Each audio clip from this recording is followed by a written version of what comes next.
বাইকা উরুপের রূপন সেন শিং মাছ একটা ধর্মনি সিং মাছ কই কই কই কই ফরদে মুতি দিবি ফরদি মুতি দিবি বলে না থাকে এটা ছোট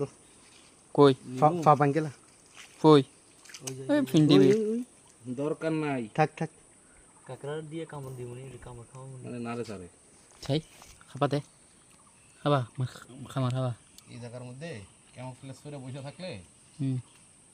100 to 200% 100 to 200% কত পাইপ দাগ দেখছো শুধু একটা জায়গায় কই ওখান থেকে কেমন প্লেস করে বসে থাকলে মাছ কই কোনডে সালা বাইকা ভাইয়ে তুমি এটা কেন দে আবার দে দেখি তো